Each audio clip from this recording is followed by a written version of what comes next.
Hello, আমি সোহেল। আমি আজকে আপনাদের যে প্রজেক্টের সাথে পরিচয় করে দেবো সেটা হচ্ছে Bluetooth control home automation system. এখানে আমরা আরডিনো ইউনো ব্যবহার করেছি এবং এটাতে যে মাইক্রো কন্ট্রোলার চিপটা ইউজ করেছে সেটি ATmega 328 microcontroller chip. এটা হচ্ছে mainly microcontroller chip IC এটা। আচ্ছা, আর এখানে আমরা সুইচিংয়ের জন্য two channel 5 volt relay module ব্যবহার করছি। যেহেতু আমাদের দুইটা লোড এখানে আমরা আপাতত রেখেছি, সেই জন্য আমরা 2 চ্যানেল ব্যবহার করছি। আপনি চাইলে একটাও করতে পারেন, 8টাও করতে পারেন, 4টাও করতে পারবেন, আপনার ইচ্ছা মতো। আচ্ছা, আর এখানে আমরা এগুলোকে হচ্ছে পাওয়ার দেওয়ার জন্য, আমার মোটর এবং লাইটকে পাওয়ার দেওয়ার জন্য, যেহেতু এই দুইটা হচ্ছে ডিসি লোড, সেক্ষেত্রে আমরা ডিসি সাপ্লাই ব্যবহার করেছি। আপনি চাইলে এখানে এসি সাপ্লাই ইউজ করতে পারবেন, কোনো প্রবলেম নাই।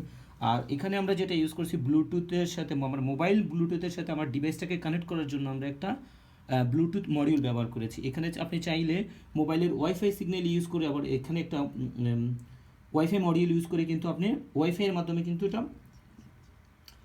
কন্ট্রোল করতে পারবেন। এবং আপনি যদি চান যে আপনি অনেক দূর থেকে, পৃথিবীর যে কোনো জায়গা থেকে আপনার এই সোর্সগুলোকে আপনি কন্ট্রোল করবেন, সেক্ষেত্রে আপনি একটা জিএসএম মডিউল ইউজ করবেন।